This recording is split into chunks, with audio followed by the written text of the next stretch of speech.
Mr. Speaker, I rise today to recognize Disability Pride Month, celebrated each July to commemorate the Americans with Disabilities Act. It's hard to believe that the ADA will turn 34 years old tomorrow. I was in college when it passed in 1990.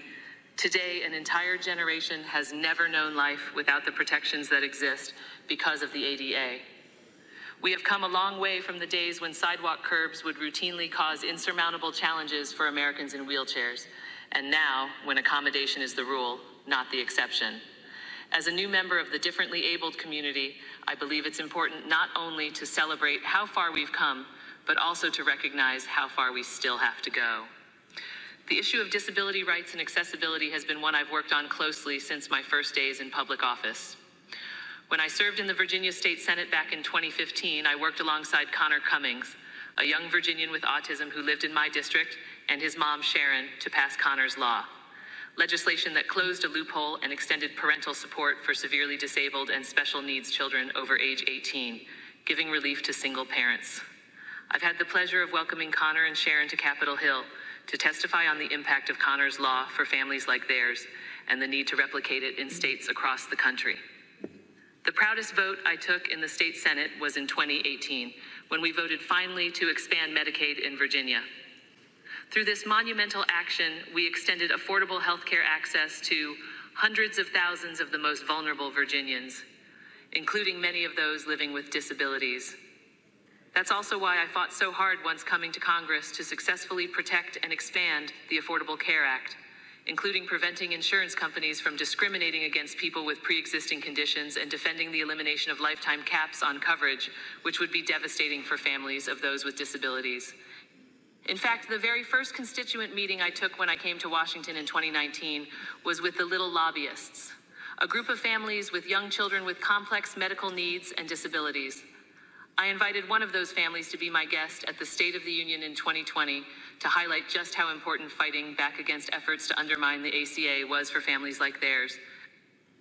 Over the past year, the fight for disability rights has become a personal one. My battle with progressive supranuclear palsy, or PSP, has robbed me of my ability to use my full voice and move around in the ways that I used to.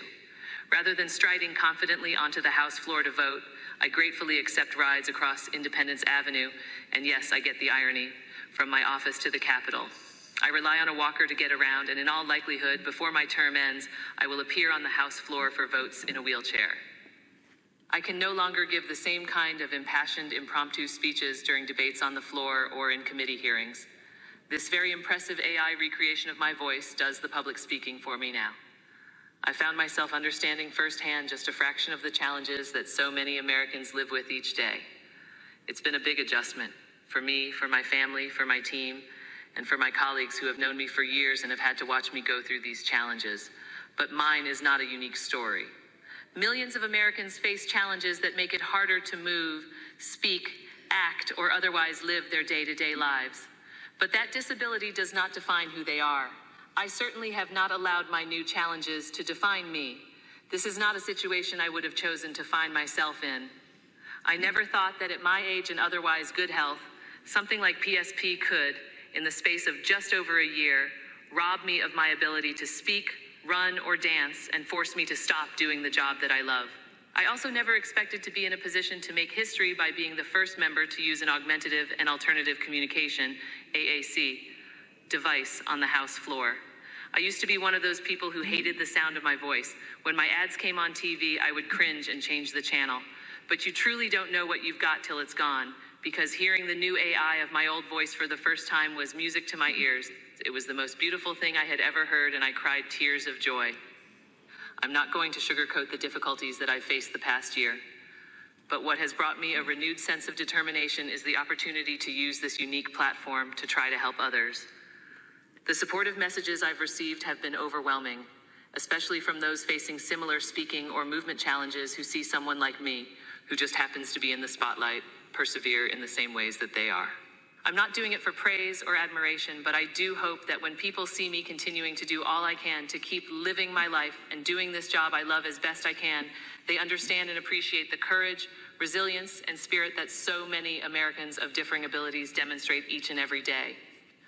I hope I can be a voice, even an AI voice, for Americans facing accessibility challenges and other disabilities, because too often people only see us for that disability, and in truth, we are so much more.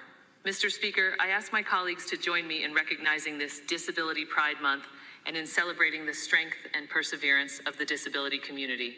I yield back.